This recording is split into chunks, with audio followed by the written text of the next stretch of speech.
Hello everyone, welcome back to our channel Mechanism Classes. Harish this side wishing you all very warm greetings. NMR spectroscopy organic का part जो हमारा चल रहा है उसमें आज का टॉपिक है काफ़ी इंटरेस्टिंग, इम्पोर्टेंट भी है, anisotropic effect. So let's start with our today's theory and story.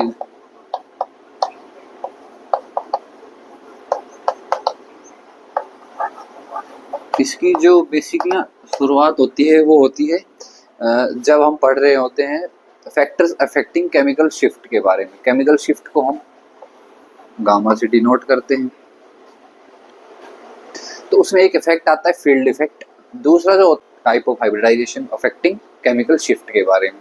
तो उसके बारे में पढ़ते हैं तो वहां पर हमें सडन डेविएशंस देखने को मिलती है.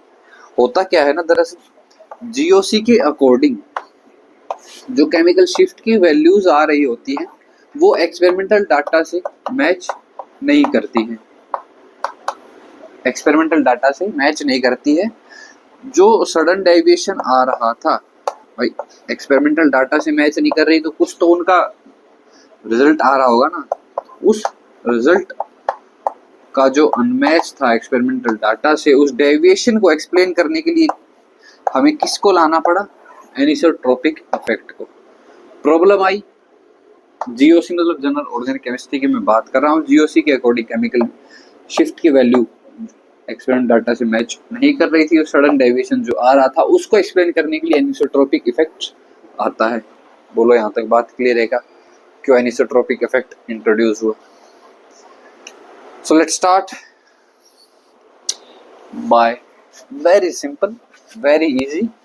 जरा सा मैथ, कहूंगा भी नहीं math, little bit of reasoning, that's all. सबसे पहले जो सब चीजों को आसानी से कवर कर देता है वो है बेंजीन.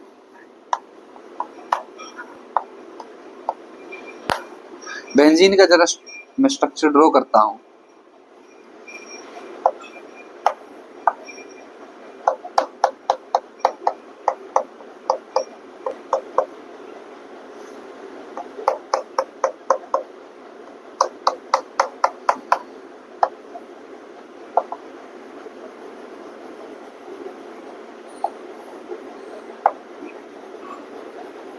जो ये फील्ड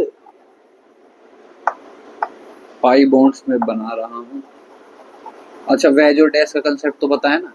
वेज ये जो सामने अपने मैंने फील्ड जो शेडेड पोर्शन, ये वेज, पीछे वाले डैश. तो बेंजीन कुछ ऐसे मैंने अलाइन कर रखा है अकॉर्डिंग टू द कैमरा. ठीक है, तो जरा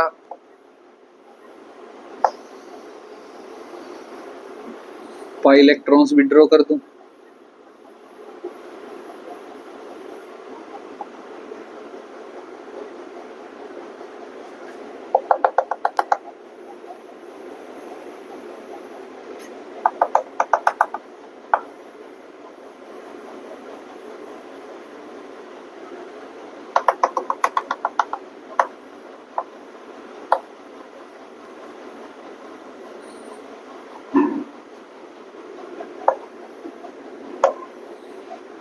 समझाना क्या चाह रहा हूँ, पीछे का पोर्शन हमें दिख नहीं रहा है और ये पाई बॉन्ड्स भी मैंने ड्रॉ कर दिए. यहाँ तक बात सिंपल है. तो मैं इसको एक external magnetic field B naught जो आप बोल उसके प्रेजेंस में मैं इसको रख रहा हूँ और इसकी डायरेक्शन कुछ ऐसे मैंने ड्रॉ कर रखी है. अच्छा, एक्सटर्नल मैग्नेटिक फील्ड है तो बेंजीन के पाई इलेक्ट्रॉन्स की भी अपनी एक मैग्नेटिक फील्ड रही होगी. एक बात मुझे समझाना, आपको अगर कोई एक्सटर्नल फैक्टर, मुझे कोई एक्सटर्नल फैक्टर पुश करेगा, आपको कोई एक्सटर्नल फैक्टर पुश करेगा, कोई आपको धक्का मारेगा, आपकी बॉडी क्या चाहेगी कि वो सेंटर में अलाइन रहे, किसी भी तरफ अनएक्सपेक्टेडली झुके ना, ताकि बैलेंस बना रहे. तो सिमिलरली बेंजीन भी क्या चाहेगा, जो एक्सटर्नल मैग्नेटिक फील्ड इसको पुश कर रहा है, इसके ऊपर फोर्स लगा रहा है, तो वो अपना magnetic field, net magnetic field centre के अंदर अलाइन करके रखे. बोलो हाँ या ना. तो इसकी मैग्नेटिक फील्ड की भी कुछ डायरेक्शन रही होगी, मैग्नेटिक फील्ड लाइंस रही होंगी, मैग्नेटिक फील्ड लाइंस कुछ ऐसे रही होंगी. बोलो कुछ गलत ड्रॉ किया क्या मैंने? मैग्नेटिक फील्ड रही होगी, बेंजीन है, पाई इलेक्ट्रॉन है तो उनकी मैग्नेटिक फील्ड रही होगी, मैग्नेटिक फील्ड की डायरेक्शन रही होंगी, मैग्नेटिक फील्ड लाइंस रही होंगी, मैग्नेटिक फील्ड लाइन मैंने ड्रॉ कर दी। बोलो हाँ या ना। ये मैग्नेटिक फील्ड लाइंस ऐसे ऐसे घूम रही है, तो मैं अज्यूम कर सकता हूँ ये एक कॉनिकल स्ट्रक्चर ड्रॉ कर रही है। आई गेस ये जो कॉनिकल शेप कैसे हम अज्यूम करते हैं, ये अपने बीच बातें हो चुकी हैं। अगर आपने अब तक वो लेक्चर चेकआउट नहीं किया है तो you should check out first.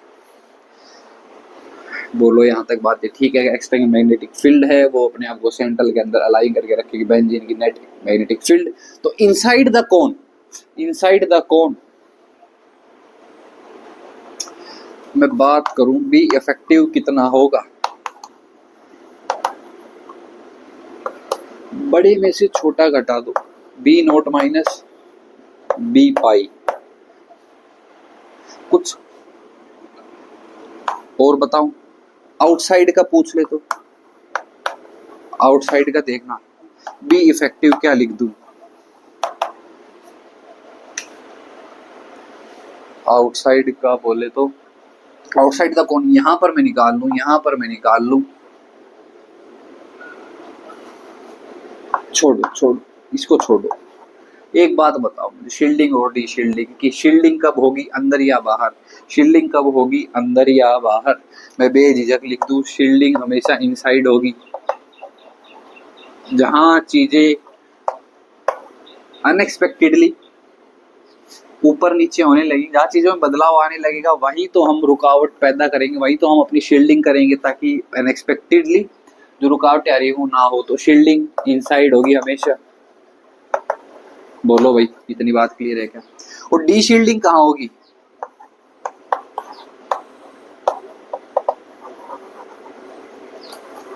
D shielding होगी हमेशा outside along with periphery. Periphery पर भी हमेशा क्या होगी? D shielding. बोलो बात क्लियर है क्या? सेंटर में भी इनसाइड भी, सेंटर भी लिख लो, ये रहा सेंटर। इतनी बात आती है क्या समझ में? अच्छा, बात कर रहे थे हम outside the cone, be effective में लिख दूं क्या? बोलना भाई, बी नोट प्लस बी पाई।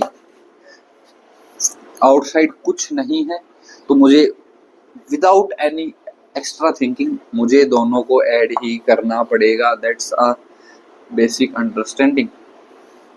बोलो, इतना जो कंसेप्ट है इजी है, समझ में आएगा। क्या किया मैंने, बेंजीन को इस तरीके से अलाइन किया according to the surface, according to the plane. वह जो डैश का कंसेप्ट आपको पता है, डैश मैंने पीछे स्लैश से रिप्रेजेंट किया, शेडेड पोर्शन को मैंने वैज से रिप्रेजेंट किया, मैग्नेटिक फील्ड बनाई, मैग्नेटिक फील्ड है तो मैग्नेटिक फील्ड लाइंस बनाई। कैसे अलाइन कर रही है? Along the cons, shielding D shielding, inside outside, that's it. अच्छा, आगे मैं बात करूं और आगे क्या होगा भाई? ओवरऑल तो जो सडन डेविएशन था उसका रीजन निकालना है ना हमें।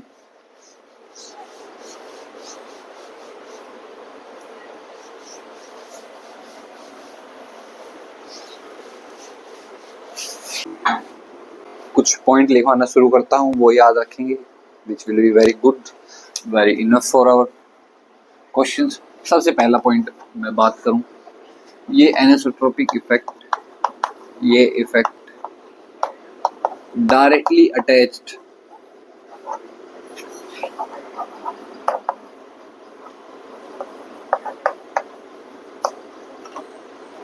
प्रोटॉन पर ही लगेगा। This anisotropic effect will only be applicable on directly attached proton. दूसरी बात, डायरेक्टली अटैच प्रोटॉन पर लगा लिया। दूसरी बात, मैं बात करूं बेंजीन की, इसकी जो केमिकल शिफ्ट की वैल्यू है वो ज़्यादा होगी कंजुगेटेड सिस्टम से, कंजुगेटेड पाई इलेक्ट्रॉन सिस्टम से।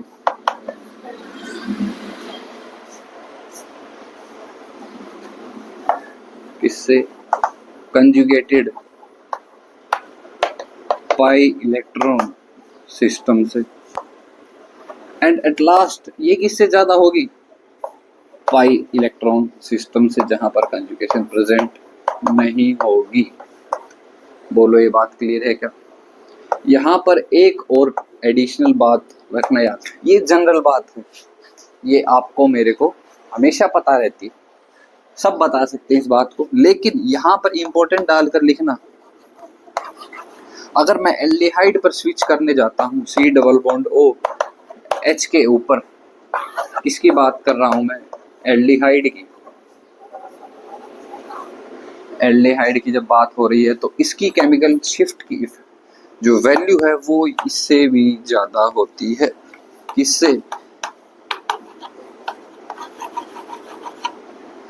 किससे ज्यादा होती है?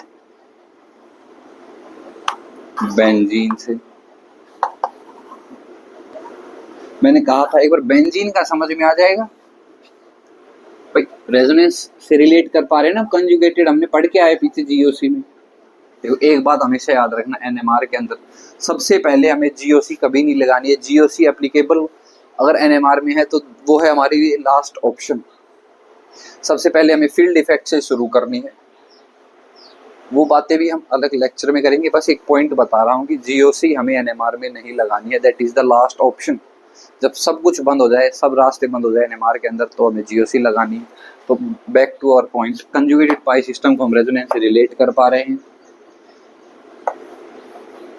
सबसे आगे बेंजीन कंजुगेट सिस्टम, फिर पाई इलेक्ट्रॉन सिस्टम, याद रहेगा। उससे भी ज्यादा एल्डिहाइड।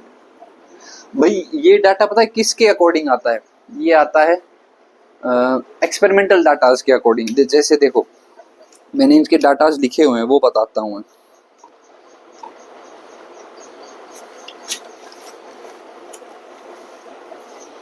एल्काइन में सबसे कम, बिल्कुल।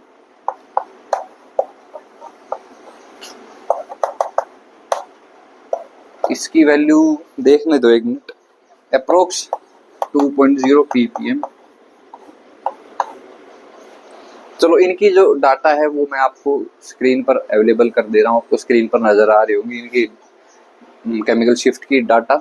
और मुझे क्या पता चला एनिसोट्रोपिक इफेक्ट से, जो सडन डेविएशन आ रहा था केमिकल शिफ्ट का, when we were discussing about different type of hybridization, वो किसने एक्सप्लेन किया? एनिसोट्रोपिक इफेक्ट ने। बोलो आई होप एनिसोट्रोपिक इफेक्ट आपको बेहतरीन तरीके से समझ में आया होगा।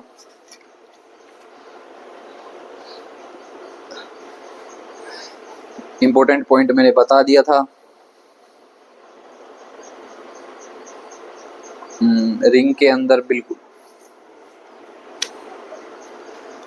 रिंग अंदर की बात होगी तो हमेशा शील्डिंग, बाहर या पेरिफेरी की बात होगी तो डी शील्डिंग, दैट्स ऑल। वो भी कोई दिक्कत वाली बात नहीं है बस। और इसका एनिसोट्रोपिक इफेक्ट का बहुत बेहतरीन एग्जांपल है, अच्छे एग्जाम में देखने को मिलता है। उसका क्वेश्चन है 18 एलिलीन सिस्टम। सो आप मुझे बताएंगे व्हाट इज 18 एलिलीन system. So that's all for today. Don't forget to like and subscribe button. Thank you.